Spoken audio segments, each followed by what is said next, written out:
शांताकारं भुजंगशयनं पद्मनाभं सुरेशं विश्वाधारं गगनसदृशं मेघवर्णं शुभांगं लक्ष्मीकान्तं कमलनयनं योगिभिध्यानगम्यं वंदे विष्णुभवभयहरं सर्वलोकैकनाथं।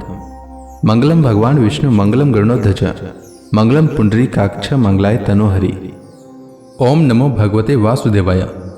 आज का दिन आप सभी के लिए मंगलमय हो। आइए सुनते हैं भाद्रपद मास कथा का चौथा अध्याय। श्री सुखदेव जी आगे कहते हैं, परीक्षित, भगवान श्री कृष्ण के वचन सुनकर महामती उद्धव जी ने देवर्षि नारद, सभासद और भगवान श्री कृष्ण के मत पर विचार किया और फिर वे कहने लगे। उद्धव जी ने कहा, भगवान, देवर्षि नारद जी ने आपको यह सलाह दी है कि फुफेरे भाई पांडवों के राजसूय यज्ञ में सम्मिलित होकर उनकी सहायता करनी चाहिए। उनका यह कथन ठीक ही है और साथ ही यह भी ठीक है कि शरणागतों की रक्षा अवश्य कर्तव्य है। प्रभु, जब हम इस दृष्टि से विचार करते हैं कि राजसूय यज्ञ वही कर सकता है जो 10 दिशाओं पर विजय प्राप्त कर ले, तब हम इस निर्णय पर बिना किसी द्विधा के पहुंच जाते हैं कि पांडवों के यज्ञ और शरणागतों की रक्षा दोनों कामों के लिए जरासंध को जीतना आवश्यक है। प्रभु, केवल जरासंध को जीत लेने से ही हमारा महान उद्देश्य सफल हो जाएगा।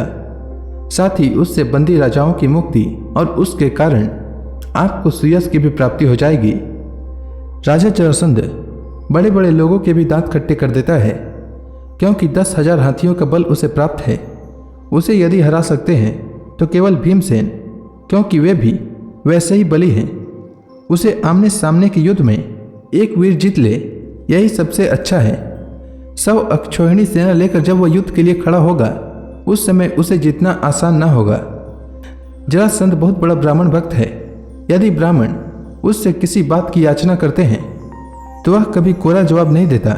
इसलिए भीमसेन ब्राह्मण के वेश में जाएं और उससे युद्ध की भिक्षा मांगे। भगवान, इसमें संदेह नहीं कि यदि आपकी उपस्थिति में भीमसेन और जरासंध का द्वंद्व युद्ध हो तो भीमसेन उसे मार डालेंगे। प्रभु, आप सर्वशक्तिमान, रूप रहित, काल स्वरूप हैं। विश्व की सृष्टि और प्रलय आपकी ही शक्ति से होता है। ब्रह्मा और शंकर तो उसमें निमित्त मात्र हैं। इसी प्रकार जरासंध का वध तो होगा आपकी शक्ति से, भीमसेन केवल उसमें निमित्त मात्र होंगे। जब इस प्रकार आप जरासंध का वध कर डालेंगे, तब कैद में पड़े हुए राजाओं की रानियां अपने महलों में आपकी इस विशुद्ध लीला का गान करेंगी कि आपने उनके शत्रु का नाश कर दिया और उनके प्राण पतियों को छुड़ा दिया।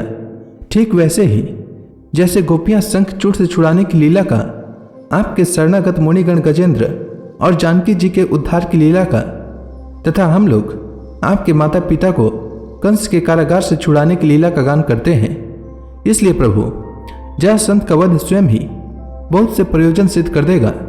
बंदी नरपतियों के पुण्य परिणाम से अथवा जरासंध के पाप परिणाम से सच्चिदानंद स्वरूप श्री कृष्ण, आप भी तो इस समय राजसूय यज्ञ का होना ही पसंद करते हैं। इसलिए पहले आप वहीं पधारिए। श्री सुखदेव जी कहते हैं, परीक्षित, उद्धव जी की यह सलाह सब प्रकार से हितकर और निर्दोष थी। देवर्षि नारद, यदुवंश के बड़े बूढ़े और स्वयं भगवान श्री कृष्ण ने भी उनकी बात का समर्थन किया। अब अंतर्यामी भगवान श्री कृष्ण ने वासुदेव आदि गुरुजनों से अनुमति लेकर दारुक, जैत्र आदि सेवकों को इंद्रप्रस्थ जाने की तैयारी करने के लिए आज्ञा दी।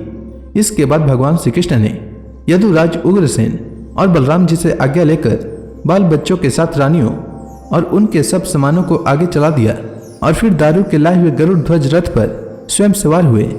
इसके बाद रथों, हाथियों, घुड़सवारों और पैदलों की बड़ी भारी सेना के साथ उन्होंने प्रस्थान किया। भगवान श्री कृष्ण को देखकर राजा युधिष्ठिर का हृदय स्नेहाति रेख से गदगद हो गया। उन्हें बहुत दिनों पर अपने प्रियतम भगवान श्री कृष्ण को देखने का सौभाग्य प्राप्त हुआ था, अतः वे उन्हें बार बार अपने हृदय से लगाने लगे। तदंतर भीमसेन ने मुस्कुराकर अपने ममेरे भाई श्री कृष्ण का आलिंगन किया। इससे उन्हें बड़ा आनंद मिला। नकुल, सहदेव और अर्जुन ने भी अपने परम प्रियतम और हितैषी भगवान श्री कृष्ण का बड़े आनंद से आलिंगन प्राप्त किया। उस समय उनके नेत्रों में आंसुओं की बाढ़ सी आ रही थी। जब कुंती ने अपने त्रिभुवनपति भतीजे श्री कृष्ण को देखा, तब उनका हृदय प्रेम से भर आया वे पलंग से उठकर अपनी पुत्र वधु द्रौपदी के साथ आगे गईं और भगवान श्री कृष्ण को हृदय से लगा लिया। देव देवेश्वर भगवान श्री कृष्ण को राजमहल के अंदर लाकर राजा युधिष्ठिर आदर भाव और आनंद के उद्रेक से आत्मविस्मृत हो गए। उन्हें इस बात की भी सुधि न रही कि किस क्रम से भगवान की पूजा करनी चाहिए।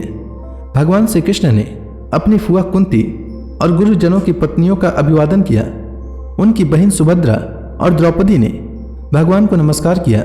अपनी सास कुंती की प्रेरणा से द्रौपदी ने वस्त्र, आभूषण, माला आदि के द्वारा रुक्मिणी, सत्यभामा, भद्रा, जाम्बवती, कालिंदी, मित्रविंदा, लक्ष्मणा और परम साध्वी सत्या भगवान श्री कृष्ण की इन पटरानियों का तथा वहां आई हुई श्री कृष्ण की अन्य अन्य रानियों का भी यथा योग्य सत्कार किया। धर्मराज युधिष्ठिर ने भगवान श्री कृष्ण को उनकी सेना, सेवक, मंत्री और पत्नियों के साथ ऐसे स्थान में ठहराया जहां उन्हें नित्य नई नई सुख की सामग्रियां प्राप्त हो। अर्जुन के साथ रहकर भगवान श्री कृष्ण ने खांडव वन का दाह करवाकर अग्नि को तृप्त किया था और मायासुर को उससे बचाया था। परीक्षित, उस मायासुर ने ही धर्मराज युधिष्ठिर के लिए भगवान श्री कृष्ण की आज्ञा से एक दिव्य सभा तैयार कर दी। भगवान श्री कृष्ण राजा युधिष्ठिर को आनंदित करने के लिए कई महीनों तक इंद्रप्रस्थ में ही रहे। वे समय समय पर अर्जुन के साथ रथ पर सवार होकर विहार करने के लिए इधर उधर चले जाया करते थे। उस समय बड़े बड़े वीर सैनिक भी उनकी सेवा के लिए साथ साथ जाते। तो इसी के साथ यह अध्याय समाप्त हुआ। इसके आगे की कथा मैं कल के अध्याय में सुनाऊंगा। तब तक के लिए भगवान हरि का नाम लेते रहें।